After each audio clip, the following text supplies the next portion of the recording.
President Park Geun-hye returns from her tour to the Middle East, in which she succeeded in broadening Korea's traditional economic cooperation with the region. The U.S. ambassador to South Korea, Mark Lippert, is set to be discharged from hospital today after making a speedy recovery from the injuries he received during last week's brutal knife attack.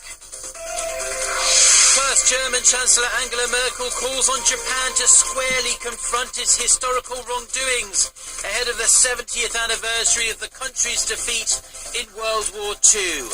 Daybreak begins now.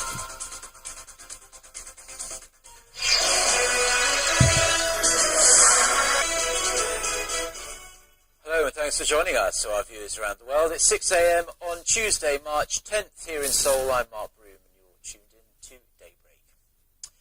We begin with President Park Geun-hye's return from her week-long trip to the Middle East, which took her to Kuwait, Saudi Arabia, the UAE and Qatar. Through her diplomacy, which focused on energy and the creative economy, she came back with prospects for stronger and much more active cooperation with the region. Chae Yu-sun starts us off.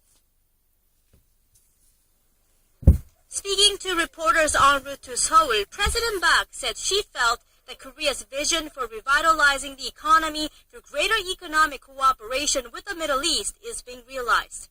President Park said that one of the biggest achievements from her trip was helping small to mid-sized Korean firms strike business deals in the region's so-called new industries. In fact, one-on-one business sessions in each of the 4 countries, many of which were attended by SMEs, resulted in 44 bilateral agreements totaling $900 million. The agreements expand existing oil and construction-centered cooperation into the fields of nuclear energy, agriculture, healthcare, ICT, and culture. These post-oil era initiatives, the president said, are in line with Seoul's economic innovation plan. Previously energy-focused, these countries have started seeking multi-dimensional development, and that's helped us rediscover the Middle East and encourage the region to once again recognize Korea as an important partner. As for the specific areas of cooperation, the presidential office listed Korea's first export of its creative economy model to Saudi Arabia, a deal between Korea and the UAE to develop Korea's halal industry, and an establishment of a cultural center in Abu Dhabi. The presidential office said dozens of deals were made mainly because Koreans' expertise, credibility, and hard-working style had helped build trust in the region.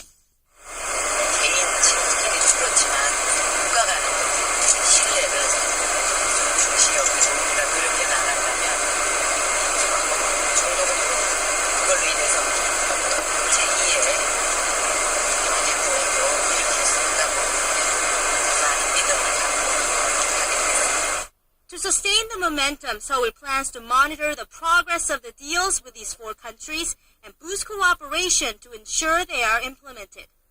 Chae Yu-sun, Arirang News.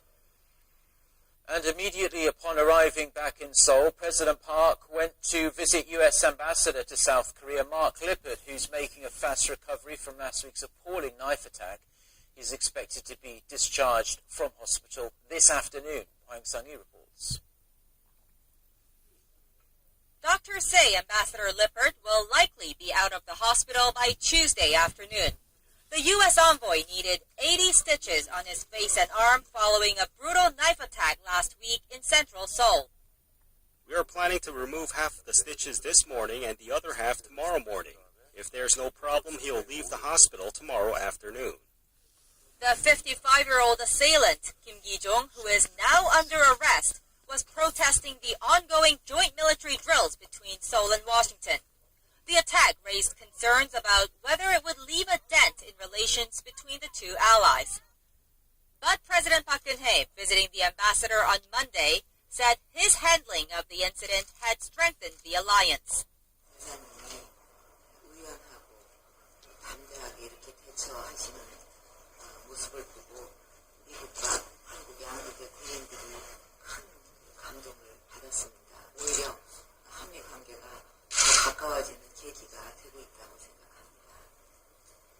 President Park headed over to the hospital upon her return from the Middle East, saying she was saddened by the news since she too was a victim of a similar attack back in 2006. The doctors treating Ambassador Lippert say he is in good spirits and eager to get back to work as soon as possible. 황상희, 아리랑 뉴스. Now, one of the most recognized